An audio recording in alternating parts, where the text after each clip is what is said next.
Finch movie review. Man makes robot for the sole purpose of caring for his dog after him. Finch, a sci-fi drama set in a post-apocalyptic world, has an innocent plot. A dying man creates a robot to care for his dog.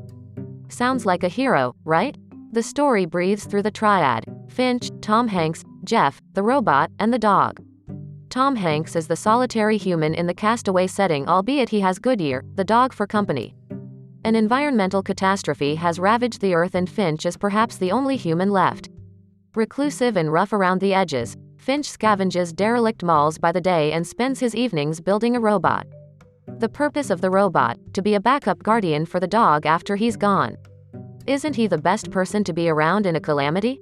At the beginning of the movie, there's a scene where Finch and his trusted lunar rover locate a dog treat in a ransacked departmental store.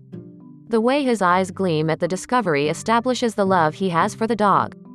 Goodyear, the dog. Goodyear, the dog, is played by an adorable rescue named Seamus. Despite the apocalypse, he is the dog next door, oblivious to the dangers outside. There are no human-like traits projected onto Goodyear. He is what he is, a playful, loyal dog who loves to fetch. Finch movie dog. There's an exchange where Finch tells Jeff about the ownership of the dog. He's not my dog. He is his own dog. I loved how it veers away to define the bond between humans and dogs. If you like the premise of a man and his dog in an apocalyptic world, please also check out I Am Legend and A Boy and His Dog. Finch movie review. The director Miguel Sapochnik has an impressive resume: Battle of the Bastards and The Long Night from Game of Thrones. That signature of splendor is present in set pieces, but it is the sublime scenes of sentimentality that his talent shines. Though devoid of a clear and present danger, the themes of trust and companionship make this a spirited screenplay flowing like a fairy tale, albeit there's a dog instead of a damsel in distress. If you are game for the slow-paced rhythm, the innocence minus the barrage of aliens, zombies, and laser guns, you may just be rewarded. The interactions between Finch and Jeff are akin to watching a parent trying to teach his child everything he can in a short span of time.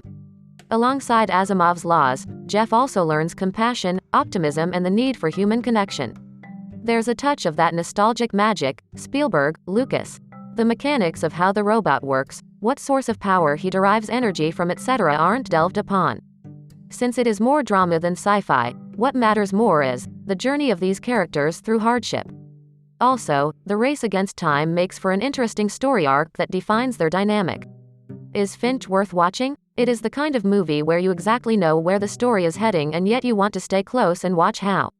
It is no spoiler that Finch eventually dies, but the journey he takes before Goodyear begins to trust Jeff forms the emotional core of the story. Keanu Reeves and Tom Hanks often top the fan-curated lists of the nicest men in Hollywood, for all the good reasons, and Finch once again affirms why. Finch was originally slated for a theatrical release by Universal, but due to the pandemic, Apple TV brought the streaming rights.